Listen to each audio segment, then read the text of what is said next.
G'day and welcome to another tactics training session. We're just going to keep on going, keep on persisting, keep on pushing, and keep on striving to get better at this quite amazing game, quite silly game, but mostly quite amazing game. So let's be disciplined, let's get into it. This is going to be at least an hour and a half, this session. So let's see if we can finally get to a streak of 50. And here we start off with the first puzzle. Now I see that we've got this check and that the check is also a double attack, hitting the knight as well. There's no way for the attacked knight to block the check, so we don't have to worry about that. What he could play is he could block the check with the queen or the bishop or the knight. He could also block with the pawn, but in all cases we still take the knight and we're going to be fine. All right, puzzle 2. Puzzle 2. We're in a position where we have this very dominant light squared bishop that's actually supported by a pawn. So even though he might look as though he's threatening to take, he's not. And the reason he's not is because we would simply take back. Now, if we did take back, it might become hard for us to defend this pawn, so he'd probably win the pawn as well. But in the resulting endgame, we'd both have a knight, we'd both have a rook, but we'd have a rook for this knight. And but he'd have these two pawns, so maybe that is a bit of a threat. But if he takes, we take. He's got three ways actually to immediately go after the pawn. This might be the most direct way, and we just simply can't defend it. Simply cannot defend it. So what to do in that case? We could preemptively put a rook here. I'm probably being not methodical enough with these thoughts. So first up, are there any checks? No, there's not. Are there any captures available to us? And the answer there is also no, there's not. So are there any threats we can make? Well, crazily enough, we could make this threat against the knight, but he would simply take the knight there. And then if we follow up with something like this, threatening to win the knight back, let's say he just returns to the square he was on before, then could we push this pawn forward, threatening to become a queen?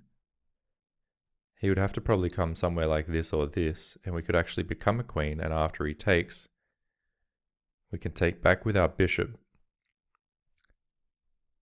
Now, in that scenario, is that actually good? Or in fact, should we push this pawn immediately? Because that's another threat that we can make. So I think this methodical thinking of Cecil Purdy, methodical thinking, he was quoted as saying in the book Winning Chess by Irving Chernev and Fred Reinfeld, is, I'm paraphrasing now because I don't remember it exactly, but something about how it's very important. It's more important, I think, than creativity or inspiration, I think was approximately the quote. But if we do play this b2, threatening the rook, well then if he takes the bishop, which was the initial threat we were considering as being possibly not so good for us, well then we simply take the rook in the corner with a check. And we've we've won an exchange on the face of it, just, bishop for rook. But in addition, we've also promoted a pawn to a queen, so that's going to be really good and means that he can't take the bishop. He's going to have to move. He's going to have to move this rook. And when he moves the rook, it doesn't really matter where he moves the rook, then we can promote anyway, and we've got a queen.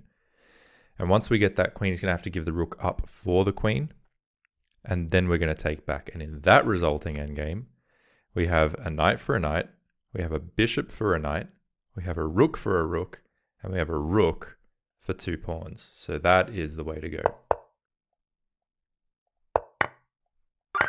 Nice. That was pretty hard for puzzle number 2.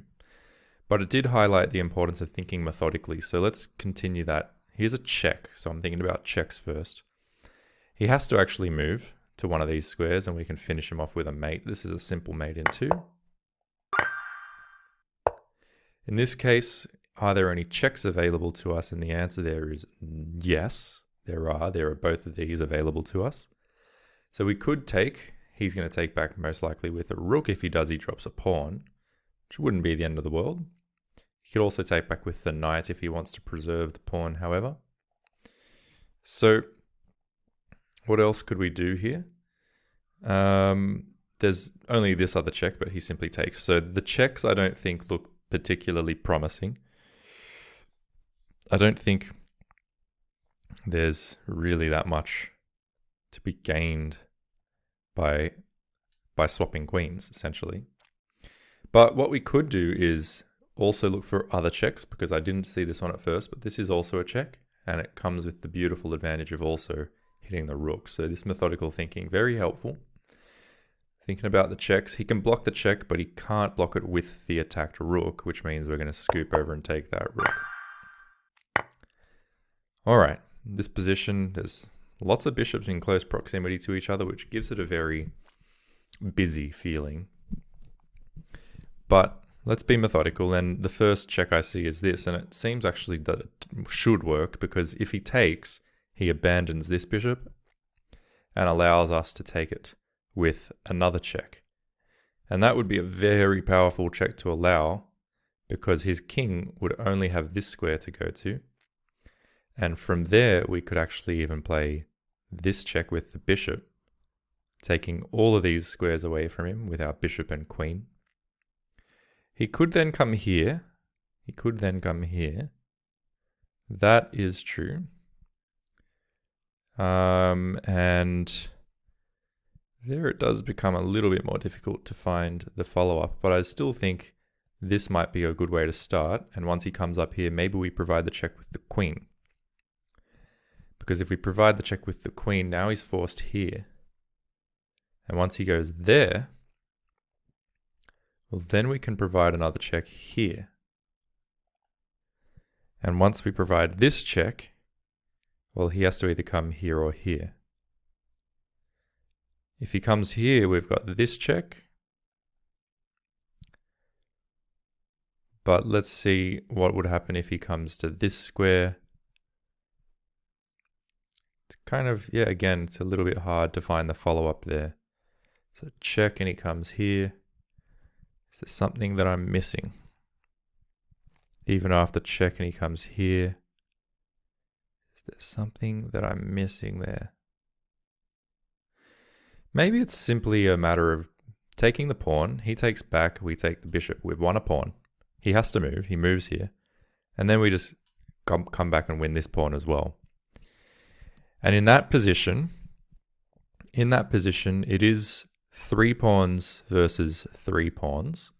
It's a queen and a bishop and a bishop. But we do have this as our extra pawn.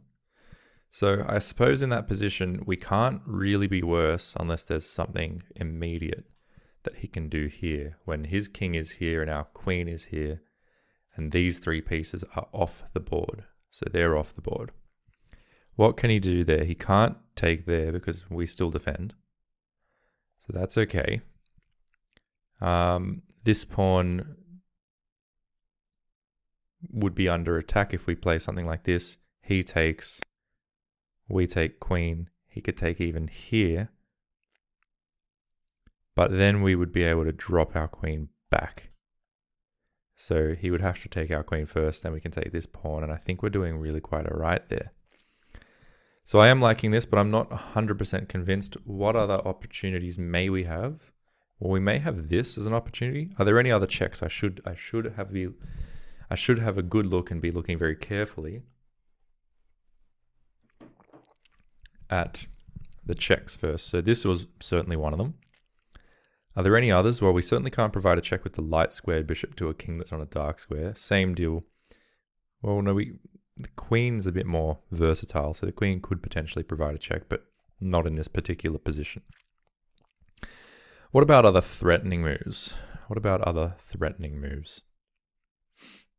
Maybe a move like this. Well, it's not even possible because he's pinned us there. The king can't move because it's closed off by the bishop. And so it doesn't seem that there's a lot of options, really, in this position. I mean, we could take this pawn. We could certainly take this pawn. And in that scenario, I imagine he would take back with the bishop. There we could take. here with check, and when he takes back, we could provide this check. And this check is kind of similar. It still sort of forces him here or here, but if he comes to this square, then we get to scoop this bishop up with check. So for that reason, to sort of do away with the tempo, I kind of think that he would come here. Then we would scoop the bishop up anyway. And the difference between that is that in this case, we don't also win this pawn. We don't also win this pawn. We do win this pawn, but we win this pawn in all cases. Like if we take now, he takes, we take. Oh, we do win the pawn actually. He takes, we go check, he comes here, we take the bishop. We end up with his king here, our queen here, and these three pieces all gone. But that looks eerily familiar to me, that if we took straight away, he takes, we play check, he comes here, we double back, that's the same position with our queen here, the king here, and these three pieces gone. So what is therefore the difference between taking here and taking here? Well, my first thought is that taking here is the more forceful, because this actually forces him to take, most likely. I mean, otherwise he just steps to the side and gives us the bishop for free. So this is the more forceful move, and therefore the more reliable in terms of what you're trying to calculate. Because this is not I mean, it is a capture, so it's forceful in some sense, but it doesn't come with any further threat.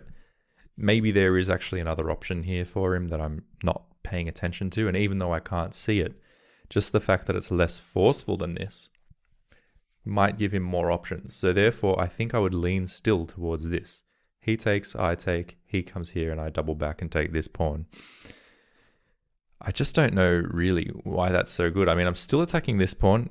After I've taken this pawn with my queen, I am then going to be attacking this pawn as well. Let's say he plays a move like a3 though to defend. And everything seems pretty quiet, pretty quiet. Maybe then I can drop the queen back here with a check. Or I can put my king up, but it sort of looks very drawish to me. It seems like it's a very quiet and equal position. Right. So I've looked at the checks. I've looked at this check. I've looked at this capture. They kind of look similar. Of the two, I would lean towards the check. But what else can I do? Can I offer maybe some sort of threat against the bishop? Because something like this would directly threaten the bishop. Obviously, he can take, but is there anything that comes to me after that? I mean, can I provide a check here? Well, no, because he's defending it too many times. Any other sort of thoughts, though, that might be worth considering after he takes? I don't think so. No, nothing that I can see. This F file is really completely his. He owns this square, he owns this square, he owns this square. He owns this square, he owns this square. So I can't really infiltrate very easily with my queen. My bishop doesn't look fantastic. It can't come anywhere here. So it plays some scope there, but it's not able to move anywhere at all. So I suppose, given everything, it's actually maybe the kind of position where if we use some of the reasoning that John Bartholomew was using in the master game analysis that you may have seen in the previous video, if I take here, he takes back, and I take here, he comes here and I come here, we're then in a situation where we have same colored bishops. So it's not opposite colored bishops, it's same colored bishops. But we have to say we are in a situation where we are a pawn up. We're a pawn up with a tempo on this pawn. Even after a3, this pawn is isolated. So I think that is probably going to be the best we can do. I think that's going to be the best we can do. Is there anything else? I mean, takes, like I say, if he takes like this, it seems to me to be essentially the same. After he takes, and we then play check. And he moves, and we come here. Those positions really do seem to transpose into one another. So, but surely not. Surely not. So what else could he do if I take this pawn? I know I'm taking a long time on this.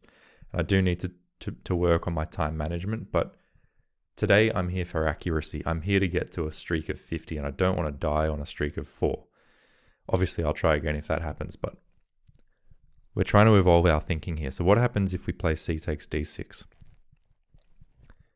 If he doesn't want to take the pawn, what else can he do? What if he directly takes here? Well, we just take back. We're hitting the queen. That looks really nice, so I don't think he wants to do that. If we take the pawn, maybe he leaves the pawn there, because in this forced variation, which is forced, he takes, we come here, he moves, and we come back with the queen. The queen lands here by force, and thereby threatens b4. Whereas if we take here, our pawn sits on d6. And he doesn't have to take it. I mean, our pawn isn't threatening anything, as I've mentioned. So perhaps there even he can just play a3 or something like that. And now, well, I suppose then we still have this option of transposing. So check and then coming. Well, we wouldn't be able to come back all the way here is my point. Our queen wouldn't be able to come here if he leaves it alone. But at the same time, if he moves the bishop away with our pawn here, then we can put the other bishop here. Even if he leaves his bishop where it is, we maybe are threatening to then put the bishop here. And if he takes, we're threatening to take back again, at which point we're threatening this check. But I just feel like it all leads nowhere. I'm going to go with this. But that, I really wasn't sure about that, why it was so good. And maybe it wasn't so good.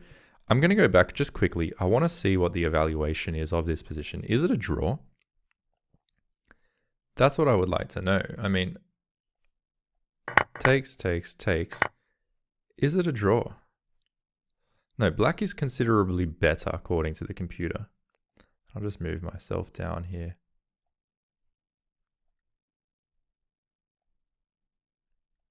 So black's considerably better, but let's just have a look at some of those alternate options. All right, so why is this any different? And indeed, it is less forcing. And even though I didn't see it, this was the idea. He puts his queen over here. Now you can't take this pawn anymore. Now you can't take this pawn anymore. Because even if he takes back, you can't take the bishop if it's defended by the queen. And in the meantime, this pawn now sits on the square we would prefer our queen to be. But even though I didn't see that, see, this was a nice little principle. Even though I didn't see that, I just looked at this and thought after this move that they should transpose. Apparently they don't. How do they not transpose? I mean, that looks very much the same to me. I guess the reason it doesn't transpose is because we no longer have a pawn on c7. That's the big difference. I missed that we don't have a pawn on c7, of course. Whereas if we do this straight away,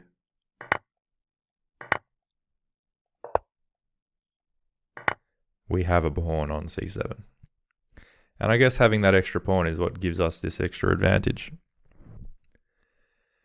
All right, well, we got it right, and I think we demonstrated some decent reasoning there, but let's move on.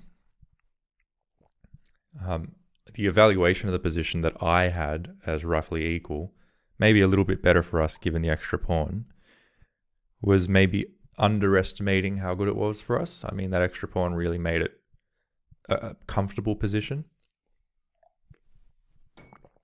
Regardless, here we are. Let's look at the checks. Here's one. It's the most obvious. It's the most obvious one. Cuts the king off. I mean, the rook's already cutting the king off there. The queen will cut it off along this rank and along these diagonals. So if you ask me, that's just a simple mate in one. Okay, now here there's a check with an attack on the knight. But more importantly, actually, it's the fact that after the check, and he has to move, either has to move the king or defend with a pawn or defend with a rook. Probably the best move would be to defend with the rook. But then we take this rook is still pinned. Yeah, this is all over because we're attacking the rook, you see. So if he defends with the pawn, well, that's not a problem. Now we just take this. All right, we're up to 7. Let's keep it going. Now, does that look like a mate? It looks like a mate if it weren't for this move, but then after this, it is going to be a mate. So that's an easy one. He's attacking the rook. He is attacking the rook, but if we sort of block the attack with our knight will also be attacking the queen. I imagine he'll then take with his knight, attacking our queen, and ask us to recapture with our pawn. Then he'll recapture with the bishop, and with his bishop, he'll be attacking both of our rooks. Another option is we could block with our bishop, and he could maybe take like this. And then if we take back, he takes, we take, he takes, we take. I mean, pretty complex. Why don't we be a bit more methodical? There's no checks available. There are no checks available, unfortunately. But there is a capture available. And the capture that we have is maybe bishop takes knight, which hits the queen. Queen could take our bishop, but if it does, we simply take back, he takes, and we take. And as a result, we've won the knight. Okay. And after he's taken back the bishop, we've won a queen. And after he takes back the queen, then we win a bishop. So in other words, we've won a bishop. And we've got our attacked rook out of harm's way by moving our bishop with tempo against the queen. If instead he doesn't take the bishop, but moves the queen here, well, then we just take the queen. So he's not going to do that. If he takes with the bishop, well, then we take anyway. Then we take the bishop anyway. And we're still threatening the queen. And if he moves the queen, fine, we can move our rook out of harm's way. If not, we can take the queen and then move the rook. If he takes our queen, then we can take the rook. So I'm convinced. Let's take. All right, here we go. Let's keep this going. Now, this looks like a rook we can take because this pawn is pinned by the rook. So if we take a rook, he takes a queen. We then also take a queen. And we're easily going to stop that pawn. This is a no-brainer. All right. Very similar idea here. We've got this rook, which kind of provides an X-ray pin on this pawn. So this pawn can't move this way. Like if we were to take the bishop, we've won a bishop. And sure, he can win a rook, but we can win a rook too. But we're the only ones who won a bishop, so I'm happy to take that bishop.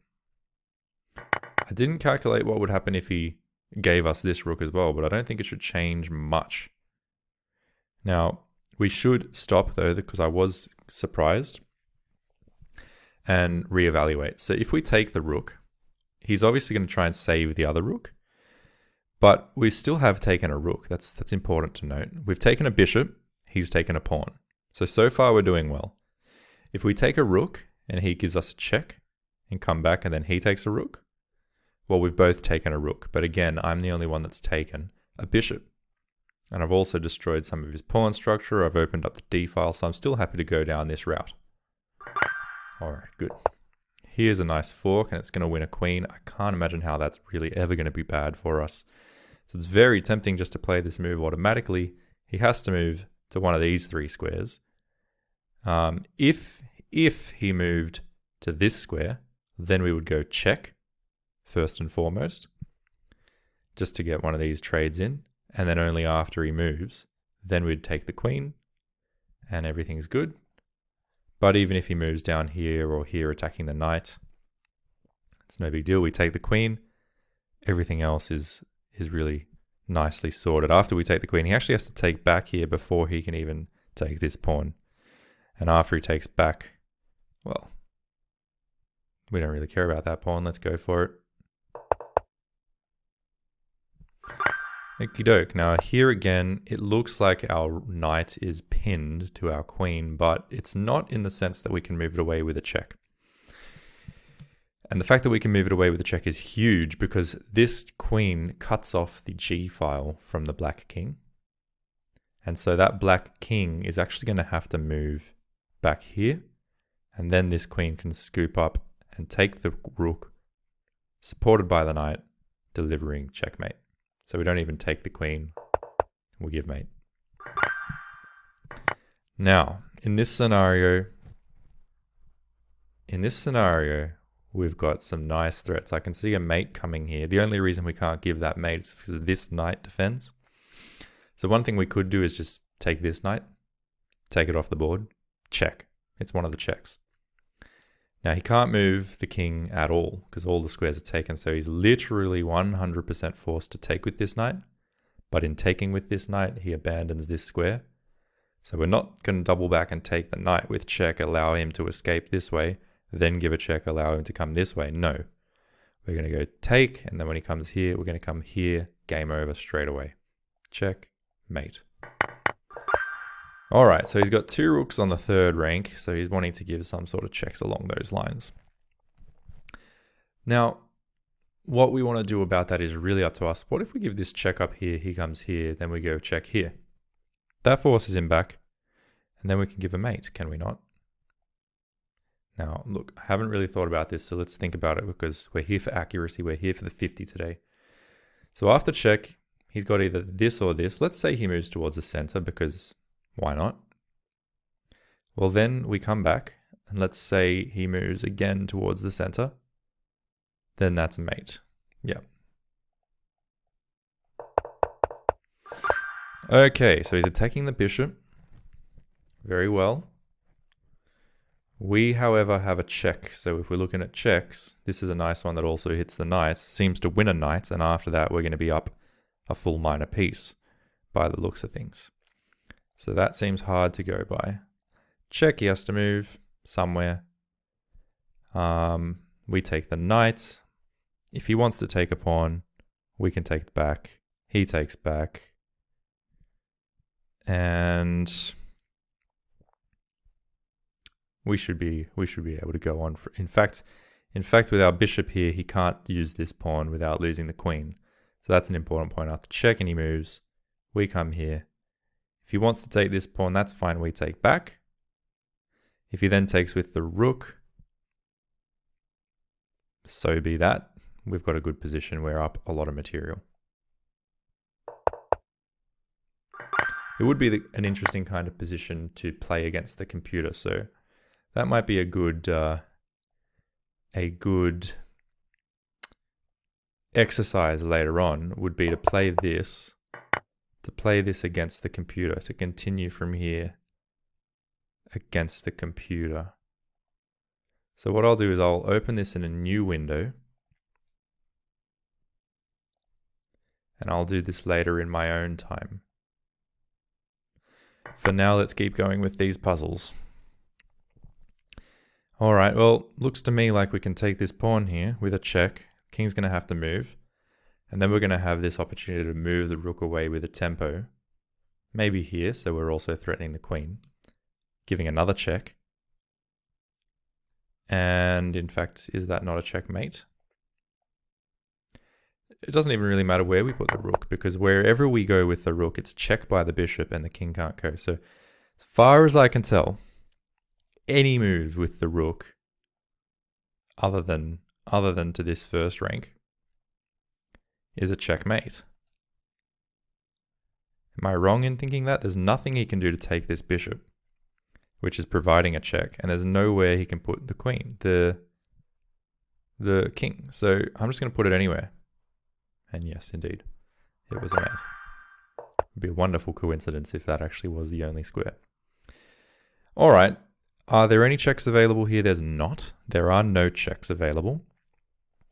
Okay, any captures? Well, yeah, there's a couple. But after he just takes back, we've helped solidify his center. We've opened up his rook. We haven't really opened any lines for ourselves. And that's the only real capture. We could give up a queen for absolutely nothing as well, but I don't see the real need to do something so drastic. Now we're basically on to the idea of, do we have any threats? And the first threat I see is, why don't we play like a rook a6 kind of a move, hitting this queen. The beauty of this move is he can't take because it's defended by the bishop. He can't take this bishop because it's defended by our queen. And in fact, he doesn't really want to leave the 6th rank at all, because even if he just comes somewhere like this, or, well, that's not an option because of our bishop. That's not an option because we take And after he takes back, again, this bishop hangs. So I think this is going to be it. It's a nice skewer. We're skewering the queen to the bishop. And when the queen moves kind of anywhere, there's nowhere it can go with check. There's no tempo it can escape with. So once it moves, we'll take the bishop. All right, here we go. We're black in this position. The white king is very much in our center of the board, our sort of territory. And a move like this comes to mind. It's a check. It's absolutely a check. Now the king can't come anywhere here. So the king would be forced here. And at that point we have a very nice move. Even if there's no mate, we can swing our rook this way, unleashing check. And when the king moves, we can win this rook. And at that point, we're just up a full rook. Now that can't be bad. So check, he comes here. Is there some sort of a mate? Is there a mate of some kind? We could maybe play a move like check as well. But after check and he comes here, I don't think that's as good as winning a full rook. So I'm going to go check and win a rook. Okie doke. Here there's a check, so we might as well look at that to start with. He's got two squares he could potentially go to, given that the bishop cuts off the other light squares. So after the check and he comes, let's say here. Let's say he comes here. In that case, what have we got? No further checks. No further checks, that much is clear. It's kind of difficult. So before I go further into thinking about that line, let's just see if there's any other promising checks to consider. And there is one that I see, which is this. He can't take with the pawn because it's pinned by our bishop.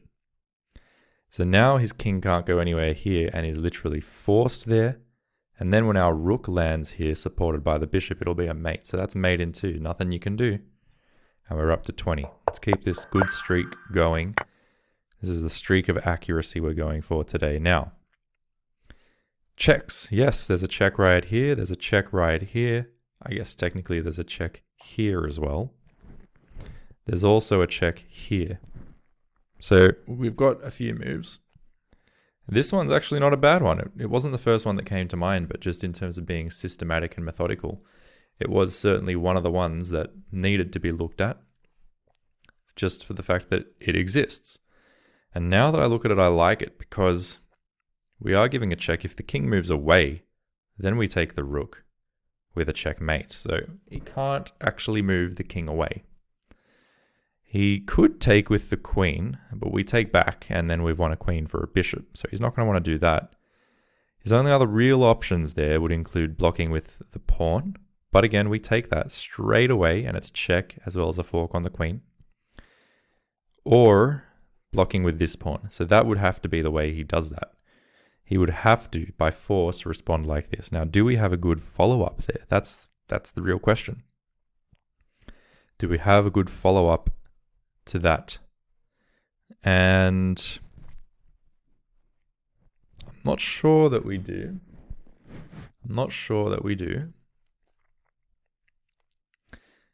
Okay, now,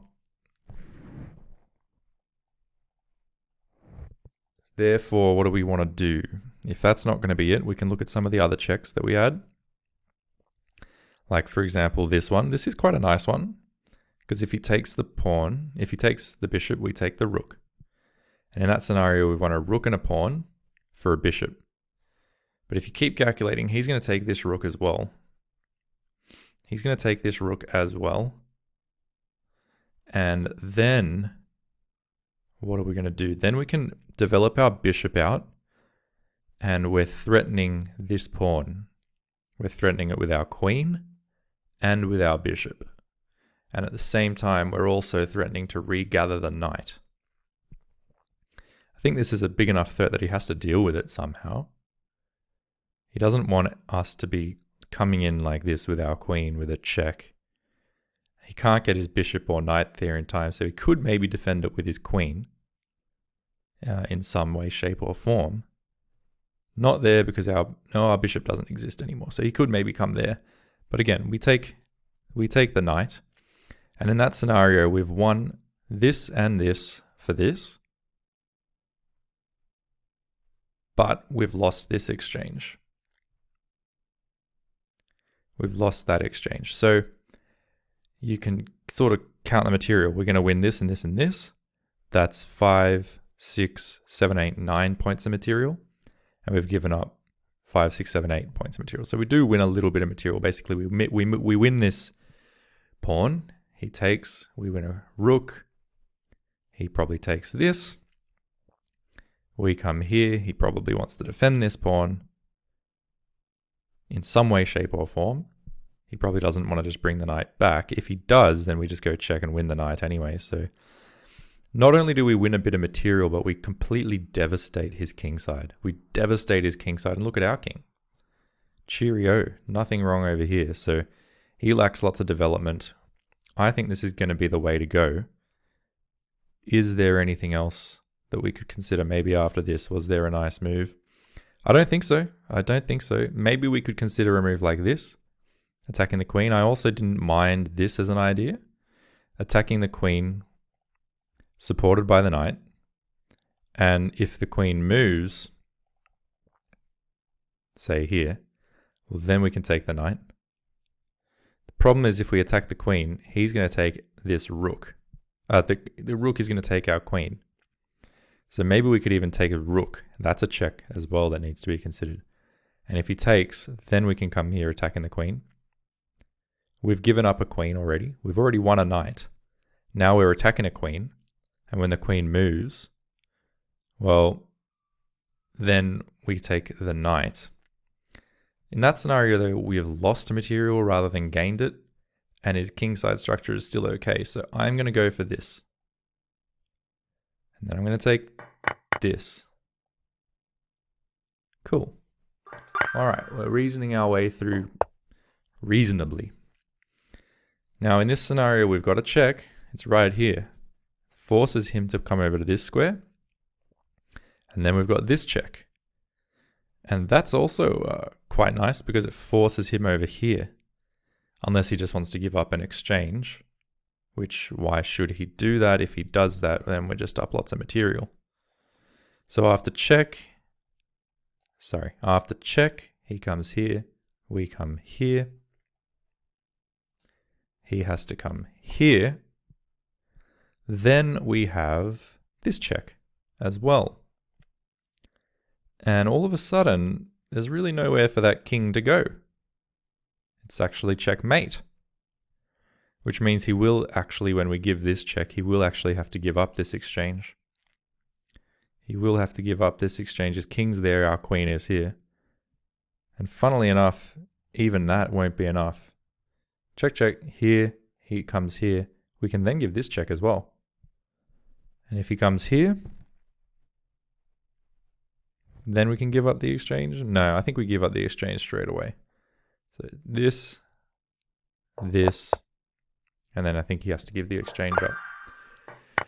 All right, let's keep it going. Let's not rush. This is all about accuracy. We've got plenty of time and we're trying to expand and evolve our thinking about these positions. Eventually, we'll get quicker with it and our time management will become better, but you must learn to crawl before you can walk. And you have to learn to walk before you can run. So you have to learn to solve puzzles consistently and accurately before you can solve chess positions consistently, accurately, and quickly. So let's go for the consistency and the accuracy to start with as we learn. Now in this scenario, this queen just immediately strikes me as being in no man's land. He is attacking a knight, to be completely fair. That knight can move though and possibly take away the escape route for the queen. Not that the queen could use this square anyway at the moment, but it could bypass that square and come all the way back to the third rank. Not the case if we play our knight here. However, let me just take pause, remind myself that part of what I'm training here is a mental process, and that mental process should be starting by looking at checks. Looking at these forcing moves. Now, there are no checks in this position. That's important to realize. There almost is, like if we took here, and he took back, and we came here, then we'd be threatening a check, but no, point is there's no checks in this position. Captures. Yes, there are captures, and this is one of them. And perhaps we should consider this capture. The most scary response would be that he takes back. And like we were saying, we could then pin that knight. He could unpin the knight. However, he could unpin the knight. And even if we bring a queen in, he just trades queens and then unpins himself with his knight then defending the bishop. So I don't think that's it. But the idea itself may come in handy later down the line. Okay, other captures, yes, there's this, but of course he's just going to take back, probably with this pawn to open up the rook. Yeah, that's probably what he would do. And we've just given up something for really no reason, as far as I can tell. Now, other possible moves, ways to threaten things, well, we could come here. Now, that threatens the queen directly. That does threaten the queen directly, and it also takes away this third rank option for him. The fourth rank still taken by the bishop, the fifth rank taken by the pawn, the sixth rank taken by the queen, the seventh rank also taken by the knight, and the eighth rank taken by the rook. So this move actually completely annihilates the b file from the queen. Queen can't move anywhere on the b file. Nor can it take c6, because we just double back and take the queen. Nor can it come here because we take the queen. Nor here. Nor here. So this threat. So we considered some checks. Well, there's no checks. We looked at some captures. Nothing there. Looking at some threats. And in that methodical way of thinking, I actually came up with the answer of trapping the queen, which was my initial instinct. But initially, instinctively, I was looking at things like this. That's not methodical. It was not methodical. This is much more methodical. That is a queen. That's a queen. For a rook. Very good. We're up to 23. Now this looks like we can provide a check and win a queen. And that's very methodical because it is at one of the checks. And then when we come back and take that, I mean, how can that be bad? We go check, we take a queen. He comes back, we take back. We've both got two rooks. Yeah, we've got heaps of material. Thank you very much. Alrighty, let's keep this going now. This looks very promising. This position looks amazing. We've got, this is a passed pawn. It's a backward pawn as well, but it's a passed pawn. So what if we push it? It's supported by the rook. And if we push this pawn, I imagine he's going to take with the bishop, because if he takes with the queen, then we take the queen, which typically isn't something that he wants to allow. And now that I'm thinking about it, if he took with the queen, we would not take the queen. No, no, no.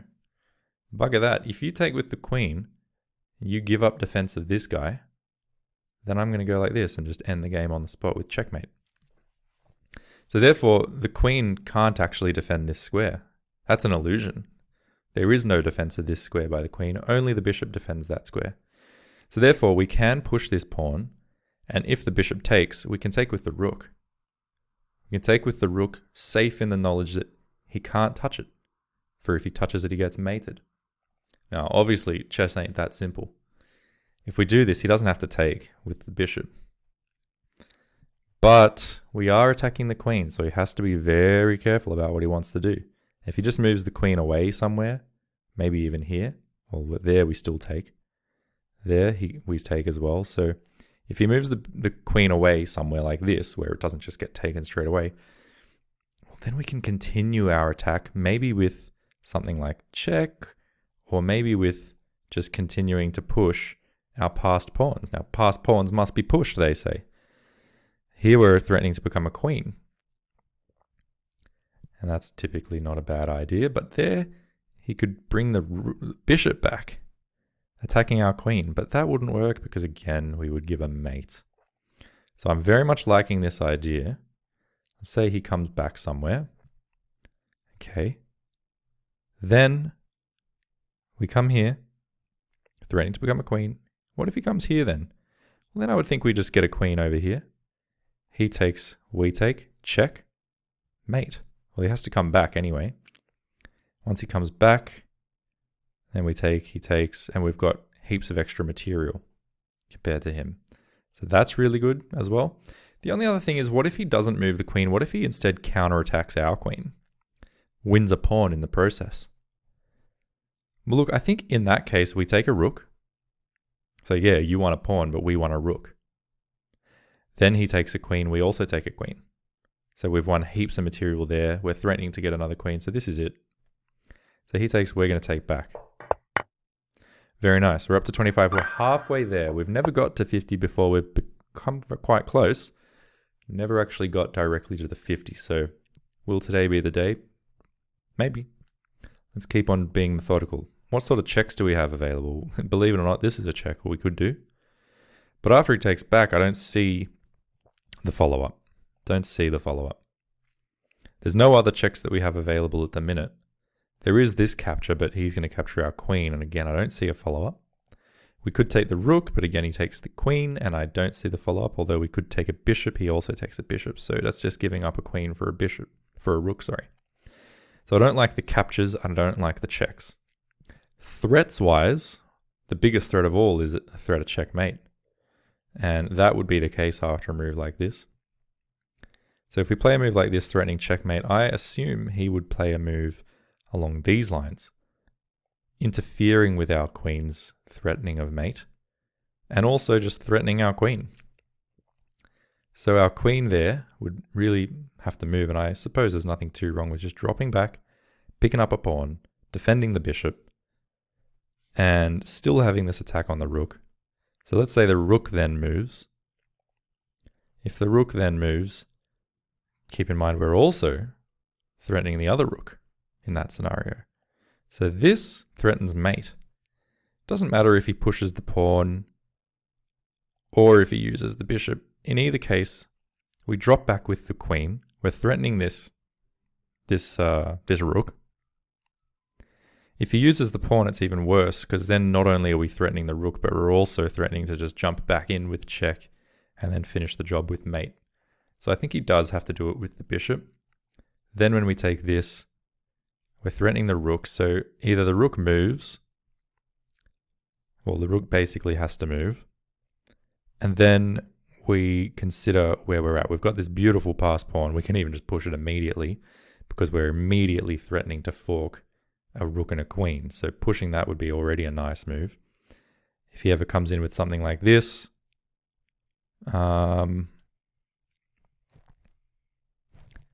well, that might be a good idea. Another thing we could potentially do after this, and this, and this would be, why don't we just take this rook off the board? We take this rook off the board. He doesn't want to take with the queen, I don't think. I think he probably wants to take with the king. So I think that's got to be good.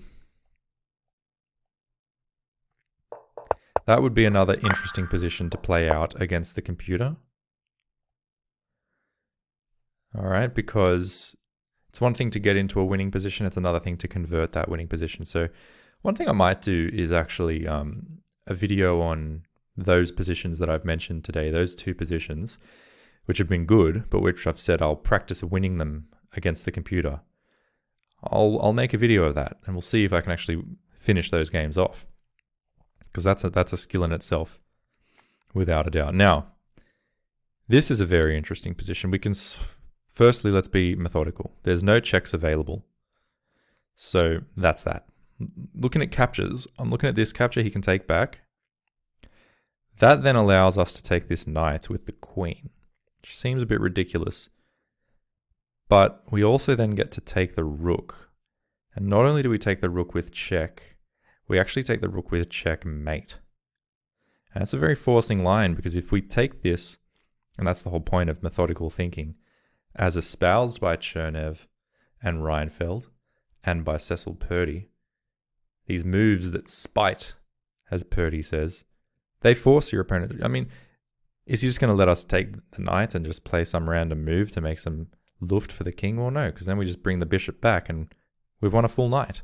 So if we take this knight, he's somewhat obliged to take back. And if we then take this knight, he's somewhat obliged to take back and lose the game directly. Now, therefore, if he's a good player, he's not going to allow this to happen. And he might just give us the knight for free. But if you give us the knight for free, it's not our problem. That's your problem. So I'm going to take it. You give us this knight for free, that's your problem too. Okay, good. Now, this is a nice position. I think I already see what's going on here because we can give a check and we're forking this queen as well as the king. His main problem after we do that is he can take the bishop, that's true, but then he steps onto a square where we can provide another fork. Hitting the king moves, we come back and win the queen. After we win the queen, we're going to round up all of the pawns with ease, promote one of our pawns and win the game. So this is a definite win. Check, check, take, thank you. Alrighty, now, let's be methodical. Checks, we've got none. We've got 0 checks at our disposal. We've got captures, however. One of the captures is actually this pawn capture, but he can take back in a variety of ways. And I don't see what we've necessarily gained from that. Another capture would be this pawn here, and fair enough. Fair enough, that's a move. It seems fine. If we look at things, we've got opposite colored bishops. We've both got a queen. We've both got a rook. And in that scenario, we've got 2 pawns for 1, 2 pawns for 2, 2 pawns for 2, and then 1 pawn here. So that it's very equal there in an opposite colored bishop's endgame. Probably a draw. Probably a draw if we go down this line. Just based on big picture concepts.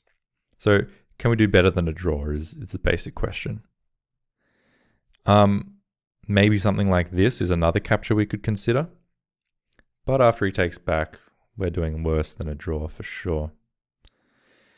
Now, that's the checks and captures. What about threats? Well, this is a nice threat I actually quite like because this bishop doesn't got nowhere to go.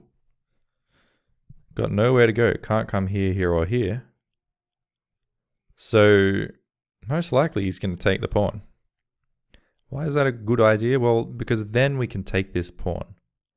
We're attacking the queen and attacking the bishop. All right. So after takes, we take. What does he do? He has to move the queen somewhere, first and foremost. But he has to put it somewhere where it still maintains contact with his very vulnerable bishop. And in fact, it doesn't matter where he puts the queen, even if he leaves it on the diagonal here, where it still keeps in touch with the bishop, we still take that bishop because we're attacking it twice. He's only defending it once. Now, if he does something else, like moves his rook or something, well, then we take a bishop. So again, he's somewhat forced to take, and this is the beauty of forcing moves. Let's go. We're doing well. We're doing well. Now this is nice. This is what I want. I want to have lots of practice in endgame positions because a lot of times in your tournament games, you're playing against people that are good at chess, and it's hard to beat them. You know, you make a threat, they see the threat. You make another threat, they see that threat. They make a threat against you, and luckily you see it, and the game goes on. But eventually, the pieces wither down, and you end up in an endgame where it's just so easy to go wrong. And I do not want to go wrong in my endgames. In fact, I'm sure that endgames are going to be the key to winning this Canberra Chess Club Championship this year. So this is what I want to practice. As much as the middle games are important and gives you a chance to put the game away before you get to an endgame, the fact is, I'm sure that during the championship, there are going to be games where I'm going to be in endgames and I'm going to need to prove a victory or hold a draw and just not bugger things up in an endgame. So this is very important. Let's get this right. And they're also notoriously difficult endgames. Moves that seem innocuous actually turn out to be dramatically bad, for example. So let's see what we can do. We can't do anything with these pawns. So in a sense, it should be easy because our options are limited. Now we can push this pawn if we want. That's an option. He can simply take. And we haven't created any passed pawn in so doing. So after he takes, like we do this, he takes back, then we've just given up both of our pawns and given him connected passed pawns. So I don't like this move, which means I don't like moving this, this, this, this, or this. So by definition, I'm looking for a king move. By definition, I'm looking for a king move. And the king itself is relatively limited can't come here, can't come here. So really I'm choosing between these options because he can't come here either. All right, so between these options, 3 of them are backwards moves, which in principle, in endgames, king activity matters a lot. And by king activity, you kind of mean the centralization of the king. So I don't want to, on principle, I don't want to be going back. On principle, the move should be king f5. Now, after king f5, the question is, what does he do? And now that I'm looking at it, this is very much the idea of Zugzwang, because after king f5, what can he do? I mean, this pawn and this pawn and this pawn and this pawn cannot move. This pawn can move, but if it does, we take. Thank you very much. And then we're very close to promoting, and he's going to have to bring his king back to stay within the square of the pawn. And when he does that, we can take this pawn as well. And as he goes closer, maybe we can push that one more square so that he takes back all the way over here. And then our king comes over here, and we're going to win this pawn as well. And we should be able to win in that position. So if this is played, the whole point of that was that he can't move the pawn because we're going to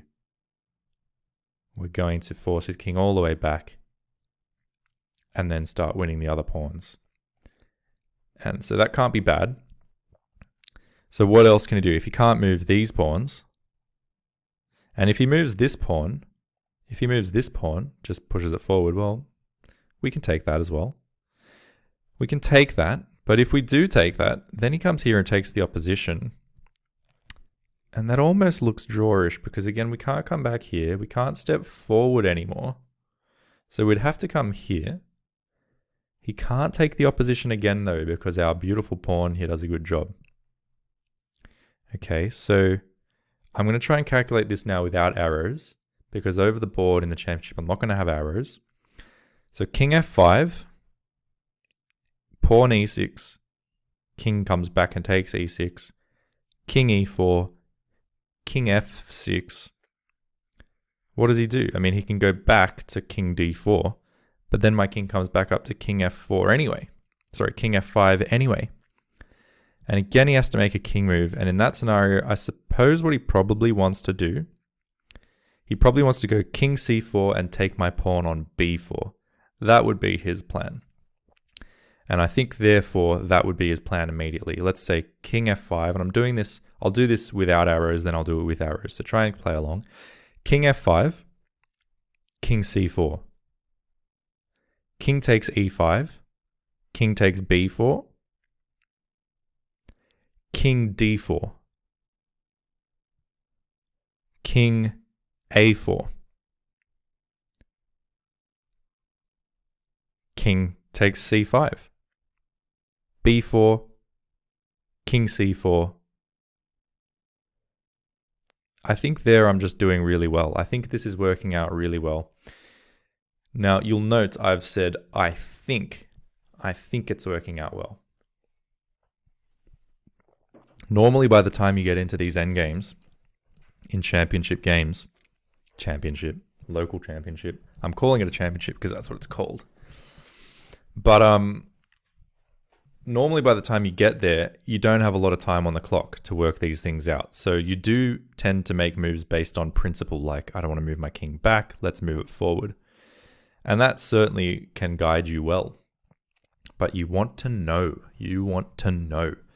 And I know for sure from speaking to top level players that this is the kind of position they will calculate to the death. They will absolutely know what happens here. So that, if you want to be a top level player, and I don't necessarily want to be a top level player like grandmaster or elite grandmaster, but I want to be a top level player in the sense of I want to be a master of chess. That's what I want. You know, ideally in the long term, I'm talking long term, decades from now, I'd like to be an international master. That's the ultimate goal for me here. And I'm sure an international master would figure this out pretty quick smart. So let's have a look at some variations. King f5. The only two moves that we were really sort of thinking of are e6 and king c4. Let's first look at e6. If e6, king takes e6. Pretty simple. And then if king e4, we go king f4, which basically forces king d4, king f5, king c4, king e4, king b4, king d4, and that essentially forces king a4, king c5. Okay. Then there's b4, and again, this is more or less forced, although he could play something like king a3. But if he plays king a3, then there's king d4. And then if b4, king e3. And then you do have to use some intuition as well, sometimes. But I think the master level players would absolutely calculate this concretely. Regardless, just by process of elimination, which is also a valuable method and a valid method, let's say I play king d7 and use one of these backwards moves, king d7, king e7, or king f7. Let's go with king d7. Then he goes king c4. Then what am I doing? I mean, I got to get myself back in the game. So king e6 again. He takes on b4, I take on e5. And this time he probably goes king c4. And then I probably go king either e4 or f4. But then he goes b4. And I go king g3. He goes b5. I take on g2. No, I'd have to take on b5 once. He takes back with his king on b5. I take on g2 and he pushes a6. And I take h3, he's going to win. So moving backwards allows him to win. And since there's no other move, the process of elimination actually says that this must be the move. Intuition says it's the move. And what I'm capable of calculating also says that it's the move. So I'm going to play it. But just before I do, this is an important note because we had a similar scenario in one of the early tactics. I think it was tactic number 4 in this puzzle streak, where I was tossing up between two different moves, which seemed equivalent to me. In actuality, they weren't, because in one of them I had a c7 pawn, and in the other one I did not have a c7 pawn. So I miscalculated that, but I was able to choose between them by going for the one that was more forcing, because logically, the one that was less forcing must have had some other unforeseen possibility. And why allow an unforeseen possibility if you can get to the same position by force? So similarly here, logic, like a kind of meta logic. It's not logic of the pieces themselves, but it's a logic of, in the first case, if there's two routes to go somewhere, use the most forcing route because you don't have to worry about something hitting you unexpectedly. And in this case, even if you're not completely sure this is the move, by process of elimination, there's nothing else you can do. So that has to be it. Here we can stop and calculate and see what we want to do. But I think, we have to take this. And even though he takes the opposition, we come here and he's going to have to go back. That's the only move I was worried about, was that he has to come back. This move I wasn't worried about. The reason I was never worried about this move is because we simply take en passant. Okay, so we got through that. And we're up to 30. So we're doing nicely. Here our queen is under attack, but let's not lose sight of our fundamental methodology of looking for checks and captures. Here there is a check. There is actually a check right here. Now, most likely the thing we'd be afraid of is king takes queen. And do we have a follow-up there? Well, we do have a follow-up check. We have a follow-up check, but he can simply take that. And once he does take that, I don't see what we do from there. So I don't like the check, and there is only one check in this position. We can look at captures. And whilst there are captures like this, let's look at the high value captures first. And this is the highest value capture, the most sensible capture. if we play this capture, I don't think he's going to want to take with the pawn because it ruins his kingside structure. It allows us to play something along the lines of queen h6. Queen h6 would threaten to pick up the pawn, and it would also threaten stuff like check, check, check, and checkmate. So therefore, I think after we take, why even look at this when the more appropriate response would probably be queen recaptures. Right, now after queen recaptures, what about, the question there is what do we have? So let's say takes, queen takes. I mean, we could play positionally and just stuff a queen into f6. We defend this pawn still.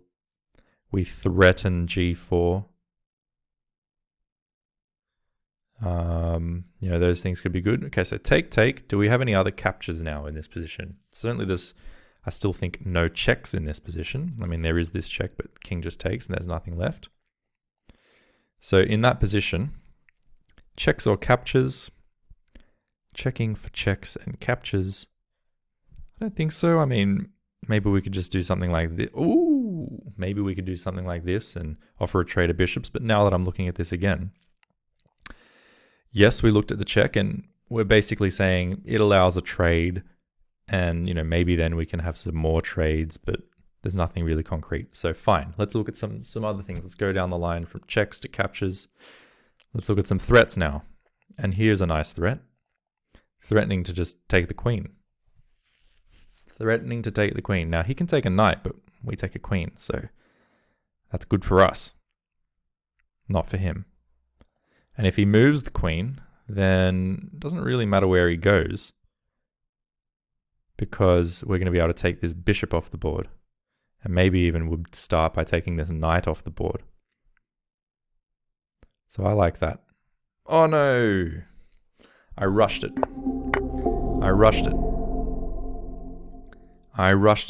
it was in fact capture. Now let's learn from this. What does he do after this move? I thought this was the correct move because, hey, what does he do? I guess, he can't offer a queen trade. He can't come here, or stay where he is. He can't come here. He could come here or here. I thought maybe this because he's putting pressure on the pawn. What a blunder. 30 moves in, and I totally blundered, forgetting that my queen is under attack. But I did think there that I could take the knight. So what's wrong now with taking the knight? We've taken a knight, for heaven's sakes. What could be bad with that? Well, I guess, if he just takes back, okay, we've both taken a knight, but now I take a bishop as well. So I thought this is good for me, no? Alternatively, if he doesn't take the knight and he takes this bishop, well, then I take check. And once he moves, I can, at the very least, come back. And I think this is good for me as well. He can't take the pawn because there's also this, at the very least, forking these two. So I really thought this was good for me, and I don't see why it should be wrong. Whereas if I start the sequence by taking and he takes like this, well, then I come here, let's say he takes back and I come here. What's so great about this? I don't understand.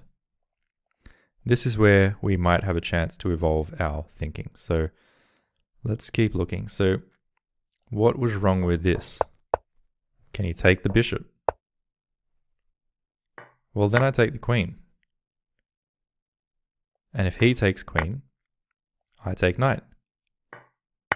And if he takes knight, I take bishop in one way, shape, or form, possibly like this. And this is okay. This is also okay, it seems. I think I'd be happy enough to play this way. Might have to be careful of moves like this. However,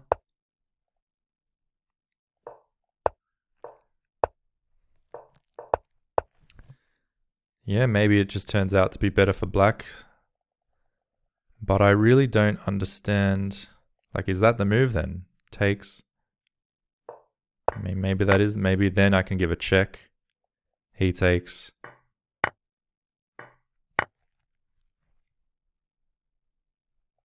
I take. He takes, I take, and he's doing much better because he's got the knight. So I think that's probably what I missed, was not only thinking methodically in terms of my moves, what checks do I have? What captures do I have? But also in response to my checks, captures, and threats, what checks, captures, and threats does my opponent have? And if I'd thought that through, then I might have also thought, hey, what happens if he takes here? And I guess the fact is that if he takes there, I think that's not looking so good for me. I think that's not looking so good for me after all. I mean, if I take, he can even take this. I can take this. That should be okay, but he can also take this.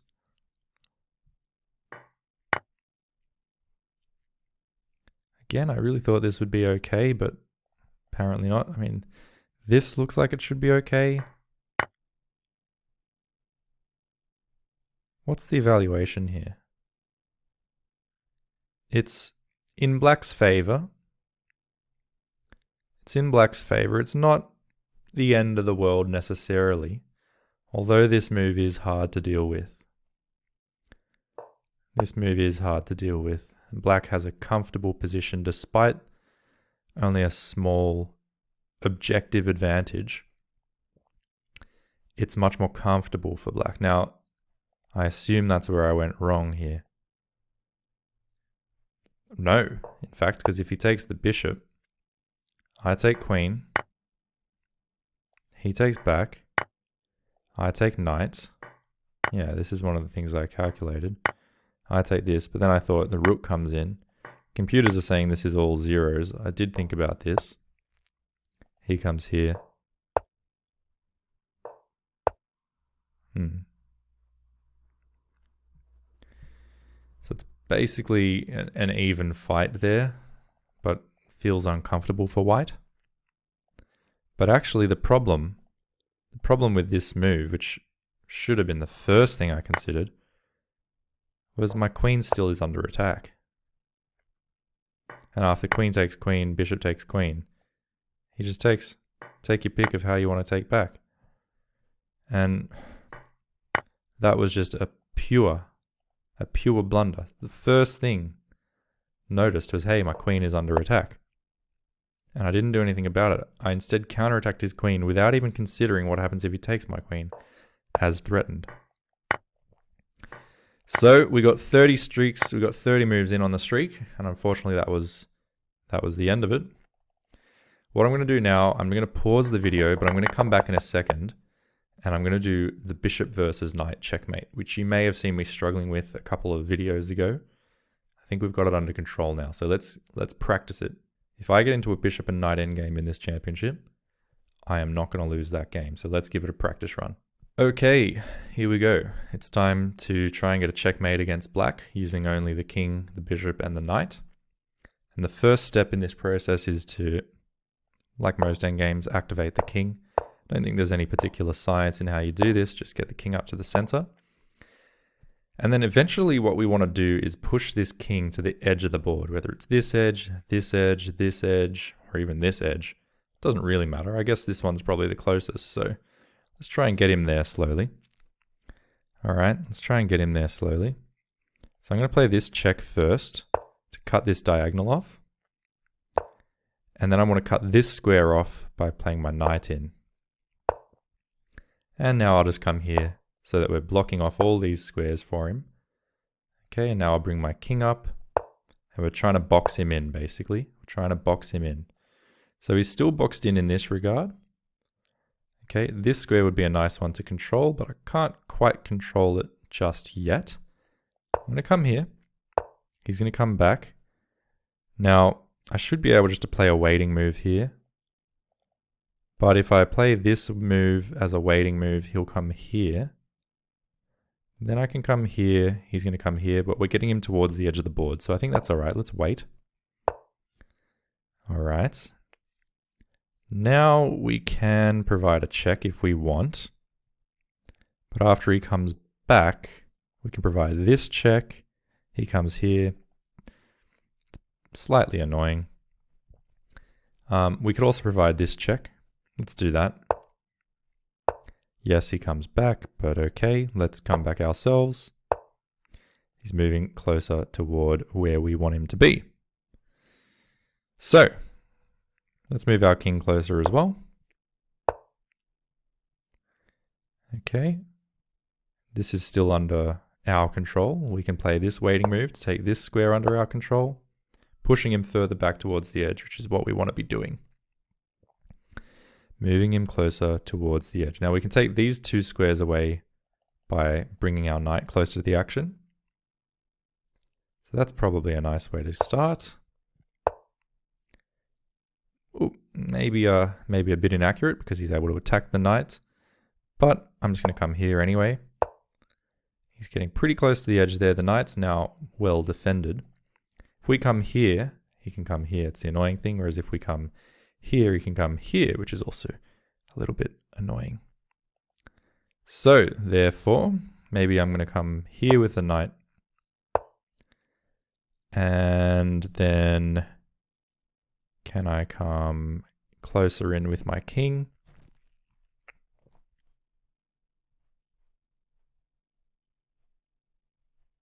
Maybe here with my king, taking these squares away. Yes, he can come here. However, so you know what? Let's come here. Take that square away. So we're making progress here, which is nice. I want my king on the 6th rank. And now I want to come here.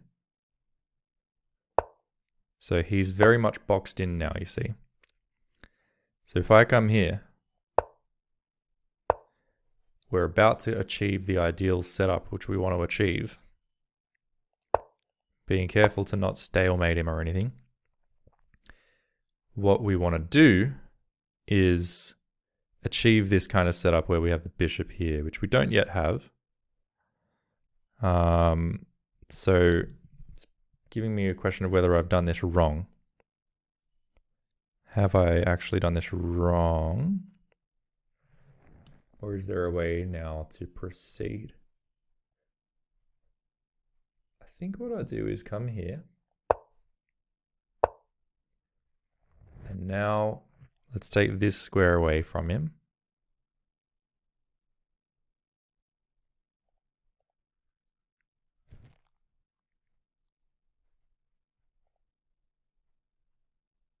Well, actually, if we take this square away from him, it's stalemate. So we don't want to do that. Okay. But what we might want to do is we want to ultimately get this knight here.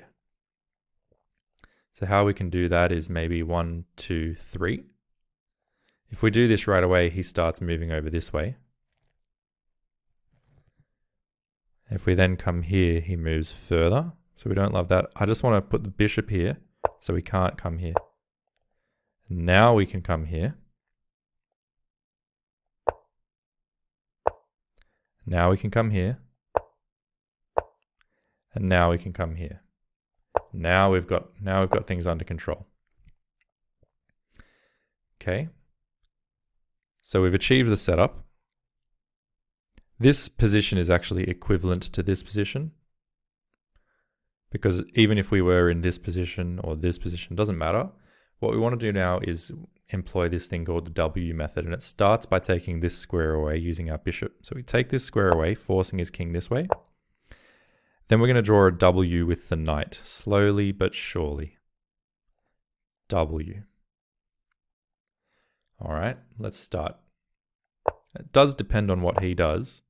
If he goes across, we follow him. Then we continue the W. And then we don't check him here, but we take the following diagonal away from him.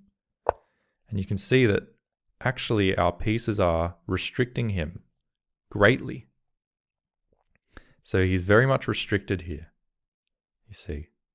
And that's the beauty of this sort of a method. So now we need to just play a little waiting move, because with all of these squares taken away from him, basically we just need to make one waiting move, and then he's going to have to give up some space. So he comes here. Now we can come back to this diagonal. This is all taken away from him. Now he's yielded us this square, and you'll see we've repeated this position, this kind of setup. And while he might try and escape this way, it's not going to work. We're going to make a waiting move. And you can see we're really and truly repeating this same setup that we had earlier over here.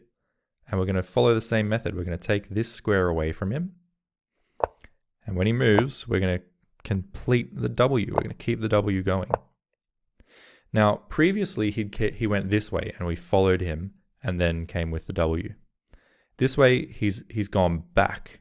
He's gone back. When they go back, that gives you permission to just complete the W straight away, forcing him back towards you, and then you follow him along with the king thereafter. Now this is where it's not necessarily hard. You just have to be a little bit careful, but also where my method sort of breaks down and it becomes a bit more me trying to calculate things. So I think it's fine here just to take this square away from him. Okay. And now we can even bring our knight here to take this square away from him.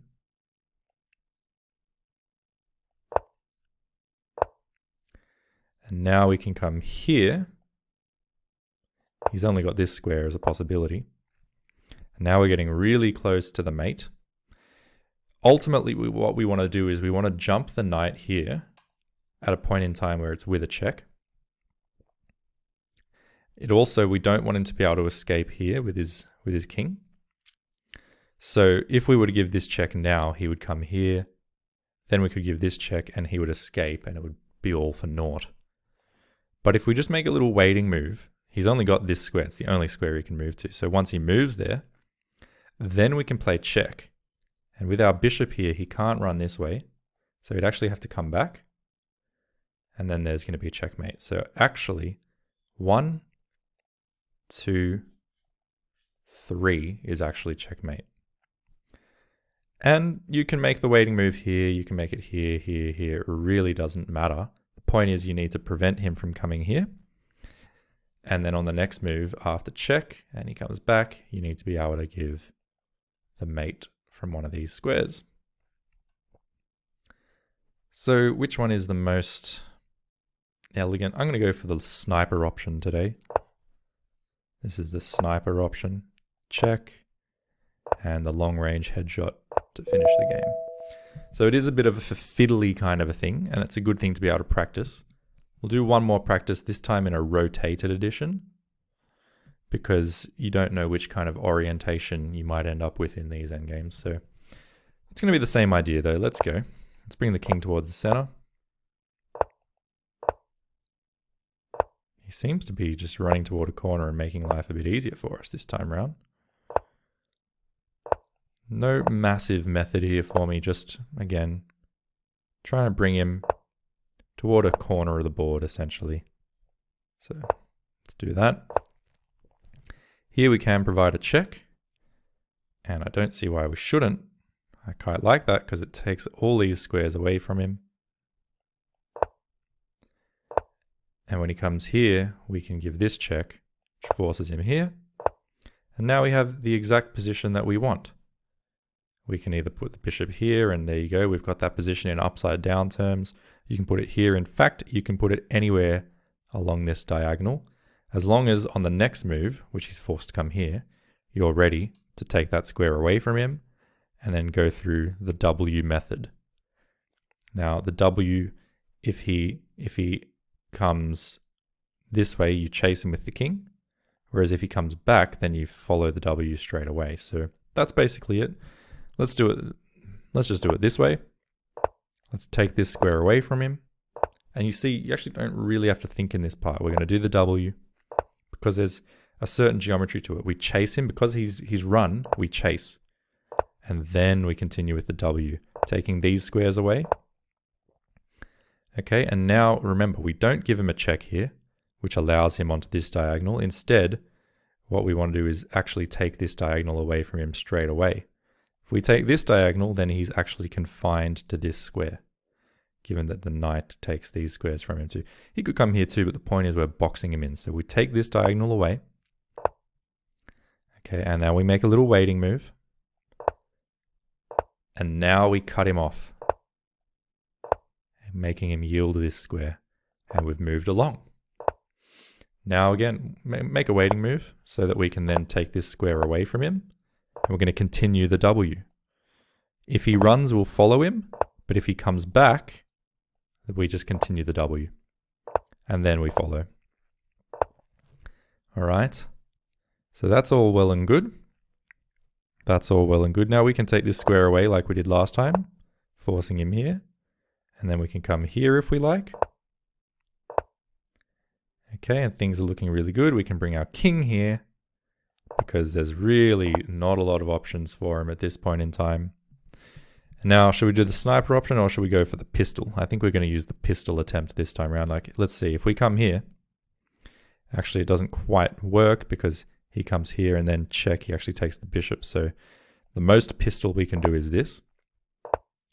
Now we can go check and then pistol whip to finish the job. All right, so that's the bishop and knight mate. I actually think what's a much harder mate and one that I've never mastered before is when you have a queen and a king. Obviously the king goes, take that for granted. But when you have a queen and they have a rook, so queen versus rook, that's a very, very difficult one that would be nice to learn. So maybe that'll be coming up in the future. But if you've never seen how to do this mate, hopefully that made some sense.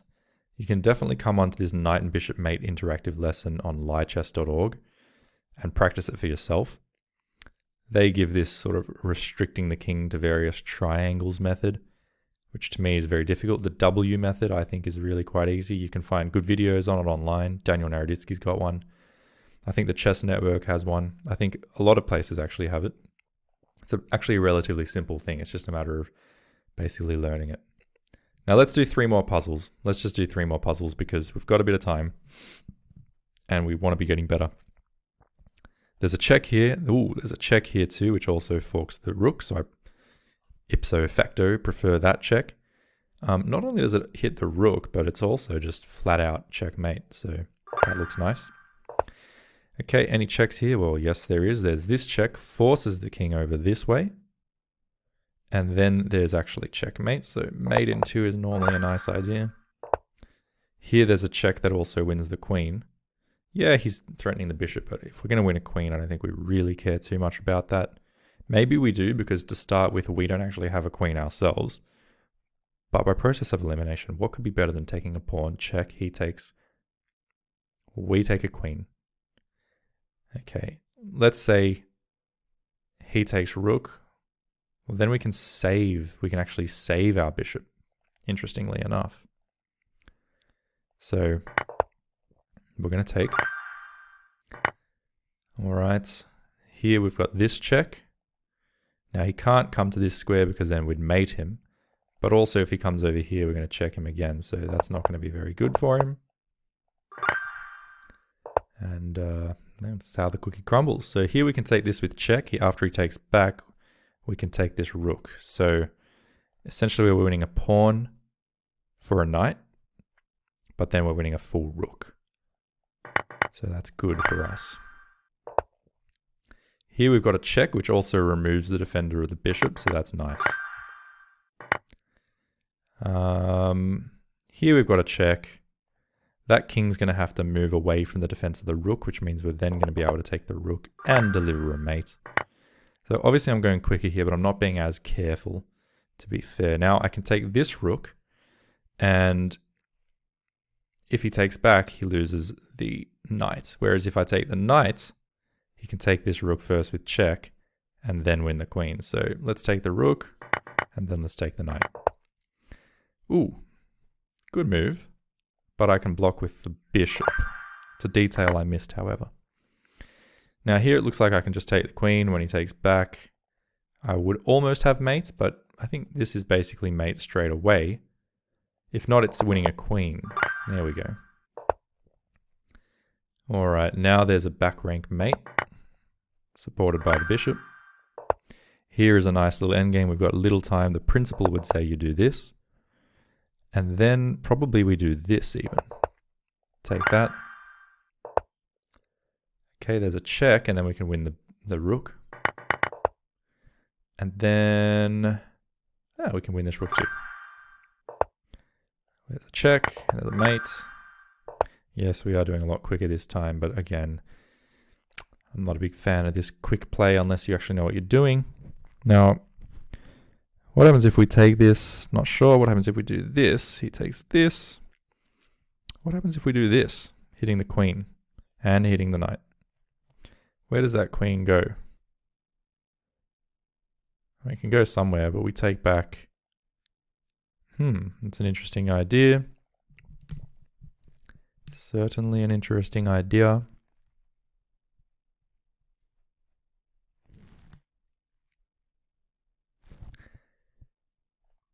Where does he go?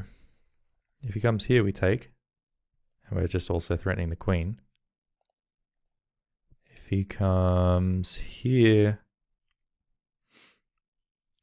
then we can attack him further. It's got to be good. Yeah, we'll take that. All right. This might be the last one for today. We can actually take the rook, because if he takes with the knight, we also take the queen, and we've won a rook. All right. Now here, what's wrong with this idea? Oh, in fact, is this a queen sack? Because after he takes, that's mate. So that's a nice way to finish. A queen sack mate. And I'm going to leave it there. We can finish these off tomorrow or on the next occasion. So thanks for watching, and we'll see you next time.